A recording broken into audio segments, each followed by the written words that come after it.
Budi adalah seorang pekerja konstruksi yang cekatan dan bersemangat. Di usianya yang ke-28, ia telah memiliki reputasi sebagai salah satu tukang las terbaik di proyek pembangunan gedung pencakar langit Angkasa Residence di jantung kota. Kecepatan dan ketepatannya dalam bekerja seringkali membuat rekan-rekannya kagum. Namun di balik itu, ada satu kebiasaan buruk yang sering ia abaikan: keselamatan dan kesehatan kerja. Bagi Budi, memakai helm pengaman di area yang ia anggap tidak terlalu berisiko, mengenakan sarung tangan tebal saat mengelas pekerjaan ringan, atau memeriksa setiap sambungan tangga sebelum naik, terasa seperti membuang-buang waktu yang berharga. Prosedur itu kadang hanya memperlambat, pikirnya suatu kali, sambil meletakkan helmnya di samping alih-alih di kepala saat ia sibuk memindahkan balok besi. Ia sering melihat K3 sebagai serangkaian aturan kaku yang dibuat untuk menunda pekerjaan, bukan untuk melindungi. Ia merasa cukup berpengalaman untuk menilai sendiri mana yang aman dan mana yang tidak.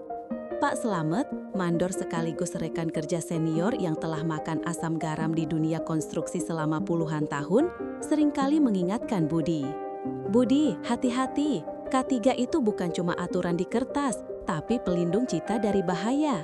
Kamu kerja untuk keluarga di rumah, ingat itu. Mereka menunggu kamu pulang dengan selamat." Budi hanya akan tersenyum tipis, mengangguk seolah mengerti. Namun dalam hati, ia sering merasa bahwa Pak Slamet terlalu berlebihan. Suatu sore yang terik, Budi sedang terburu-buru menyelesaikan pengelasan pada struktur baja di lantai 5. Karena merasa pekerjaannya ringan dan ia ingin cepat pulang, ia hanya memakai sarung tangan kain tipis, bukan sarung tangan kulit khusus las yang tebal dan tahan panas. Percikan api tiba-tiba memercik lebih besar dari biasanya, mengenai punggung tangannya yang tidak terlindungi sempurna. Rasa panas membakar instan. Ia menjerit kecil, segera melepaskan sarung tangan dan mengibas-ngibaskan tangannya. Ada luka bakar melepuh selebar koin di sana. "Sial," umpatnya. Ia membersihkannya dengan air dan melilitkannya dengan perban seadanya dari kotak P3K. "Ah, cuma sedikit," gumamnya, mencoba meyakinkan diri bahwa itu bukan masalah besar. Namun, rasa perih itu mengganggu konsentrasinya sepanjang sisa hari. Kejadian itu seharusnya menjadi peringatan, namun Budi terlalu keras kepala untuk mengambil pelajaran serius. Beberapa minggu kemudian, proyek memasuki tahap krusial di ketinggian. Budi ditugaskan untuk memasang panel-panel besar di lantai 20. Pekerjaan ini menuntut ketelitian tinggi dan kepatuhan K3 yang sangat ketat. Setiap pekerja diwajibkan menggunakan full body harness yang terpasang dengan benar pada titik jangkar yang telah ditentukan. Budi seperti biasa merasa terbebani oleh prosedur ini. Ia merasa harness itu membatasi geraknya, membuatnya lambat.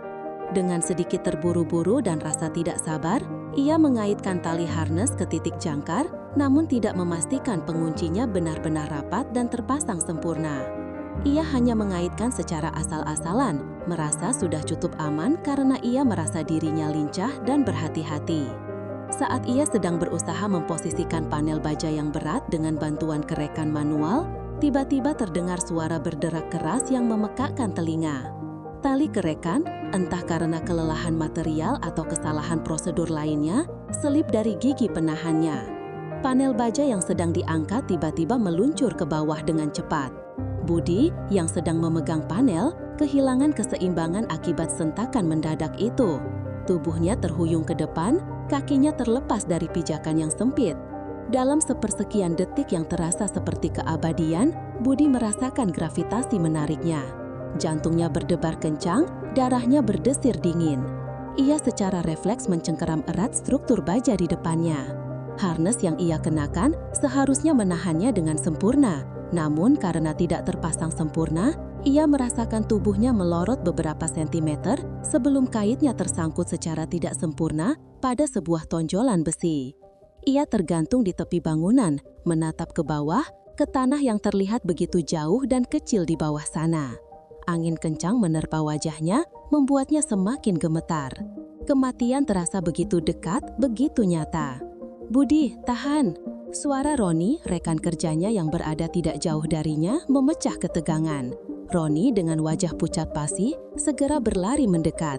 ia dengan sigap meraih lengan Budi, sementara pekerja lain yang melihat kejadian itu segera berteriak meminta bantuan dan mematikan kerekan. Dengan susah payah, Roni dan beberapa pekerja lain berhasil menarik Budi kembali ke pijakan yang aman. Budi ambruk di lantai beton, napasnya tersengal-sengal, seluruh tubuhnya gemetar hebat. Wajahnya pias, keringat dingin membanjiri dahinya. Ia tidak bisa berkata-kata, hanya bisa menatap kosong ke arah jurang yang nyaris menelannya. Pengalaman nyaris mati itu menghantamnya dengan kekuatan penuh. Ia menyadari betapa bodoh dan cerobohnya ia selama ini. Jika saja ia jatuh, apa yang akan terjadi pada istrinya, Sari, dan putra kecilnya, Rio, yang baru berusia 3 tahun? Siapa yang akan menafkahi mereka? Siapa yang akan menjaga mereka? Pikiran itu menghantamnya seperti palu godam. Insiden itu segera dilaporkan. Tim K3 perusahaan melakukan investigasi menyeluruh. Budi, dengan suara bergetar dan rasa malu yang mendalam, menceritakan kelalaiannya dalam memasang harness. Ia diskor selama seminggu tanpa gaji, sebuah hukuman yang terasa ringan dibandingkan dengan potensi bencana yang ia hadapi. Namun, yang lebih parah dari hukuman itu adalah trauma mental yang menghantuinya. Setiap kali ia menutup mata, ia bisa melihat kembali jurang di bawahnya, merasakan tarikan gravitasi yang mengerikan. Selama masa skorsing, Budi terpaksa berdiam diri di rumah. Ia menghabiskan hari-harinya merenung. Setiap kali melihat senyum polos Rio atau tatapan khawatir dari Sari, hatinya terasa teriris. Aku hampir saja meninggalkan mereka, bisiknya pada diri sendiri suatu malam. Air mata menetes. Ia membayangkan skenario terburuk. Sari harus menjadi tulang punggung keluarga, Rio tumbuh tanpa ayah. Betapa egoisnya ia selama ini, menganggap remeh keselamatan demi efisiensi yang semu. Pak Slamet menjenguknya di rumah. Ia tidak menghakimi, hanya menatap Budi dengan tatapan penuh keprihatinan. Budi, kamu tahu kan, kita kerja itu bukan cuma cari uang. Kita kerja untuk pulang ke rumah dengan selamat, untuk melihat senyum keluarga kita lagi, untuk makan malam bersama. K3 itu bukan beban Budi, tapi jaminan agar kita bisa terus melakukan itu. Kata-kata Pak Slamet kali ini meresap dalam hati Budi, tidak lagi dianggap sebagai omelan semata. Ketika Budi kembali bekerja seminggu kemudian, ia adalah orang yang berbeda. Tidak ada lagi senyum tipis atau anggukan acuh tak acuh. Wajahnya menunjukkan tekad yang kuat. Ia menjadi pekerja yang paling patuh pada setiap prosedur K3. Sebelum memulai pekerjaan, ia akan memeriksa setiap alat, setiap sambungan, setiap pengait harness dengan sangat teliti, memastikan semuanya dalam kondisi prima dan terpasang dengan benar. Ia tidak lagi menganggap APD, alat pelindung diri, sebagai penghalang, melainkan sebagai bagian tak terpisahkan dari dirinya, seperti kulit kedua yang melindunginya. Helm, sarung tangan, kacamata pengaman, sepatu safety, harness, semuanya dikenakannya dengan disiplin dan kesadaran penuh. Awalnya, beberapa rekan kerja masih mengejeknya. Wah, Budi sekarang jadi malaikat K3 ya, sudah tobat nih. Budi hanya tersenyum, ia tidak peduli. Ia bahkan mulai aktif mengingatkan rekan-rekannya yang lain. Jika ia melihat ada yang melupakan helm, ia akan mengambilkannya. Jika ada yang menggunakan alat dengan cara yang salah, ia akan menegur dan menjelaskan dengan sabar, bukan dengan amarah. Ia bahkan berani memberikan masukan konstruktif kepada tim K3 mengenai potensi perbaikan di lapangan. Suatu pagi, ia melihat seorang pekerja baru, Dani, mencoba memanjat tangga tanpa memastikan kaki tangga terpasang stabil di permukaan yang rata, persis seperti kebiasaannya dulu. Dani, tunggu sebentar, panggil Budi. Ia segera mendekat, membantu Dani menstabilkan tangga dan menjelaskan mengapa langkah itu sangat penting. Dulu, aku pernah hampir celaka karena hal sepele seperti ini, katanya. Jangan sampai kamu mengalaminya juga. Kita harus saling menjaga. Dani, yang masih muda, mendengarkan dengan serius dan berterima kasih atas peringatan itu. Perlahan tapi pasti, sikap Budi menular. Dari satu pekerja ke pekerja lain, kesadaran akan pentingnya K3 mulai tumbuh di proyek Angkasa Residence. Angka kecelakaan kerja minor maupun mayor menurun drastis. Lingkungan kerja menjadi lebih aman, lebih terorganisir, dan ironisnya lebih efisien. Pekerja yang merasa aman cenderung bekerja lebih fokus, lebih produktif, dan lebih bahagia. Budi tidak lagi dianggap sebagai malaikat K3 yang cerewet, melainkan sebagai teladan. Manajemen perusahaan bahkan memberikan penghargaan khusus kepadanya atas inisiatif dan kontribusinya dalam meningkatkan budaya K3 di lapangan. Ia sering diminta untuk berbagi pengalamannya dalam sesi pelatihan K3 bagi pekerja baru.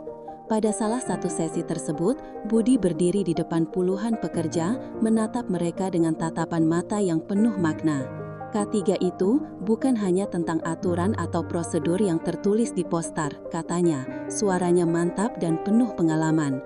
K3 itu tentang menjaga hidup, menjaga masa depan kalian, masa depan keluarga kalian. Setiap kali kalian memakai helm, setiap kali kalian mengencangkan harness, kalian bukan hanya melindungi diri sendiri, tapi juga melindungi senyum orang-orang yang menunggu kalian di rumah.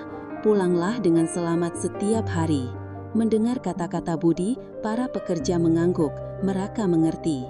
Mereka tahu bahwa kesehatan dan keselamatan kerja adalah investasi paling berharga bagi setiap pekerja. Itu adalah jaminan untuk pulang ke rumah dengan selamat, untuk memeluk orang-orang tercinta, dan untuk terus mengejar impian. Budi, yang dulunya ceroboh, kini menjadi bukti hidup bahwa K3 adalah jantung dari setiap pekerjaan yang dilakukan dengan bertanggung jawab. Tanpa K3, tidak ada keberhasilan sejati, hanya risiko dan penyesalan yang mendalam.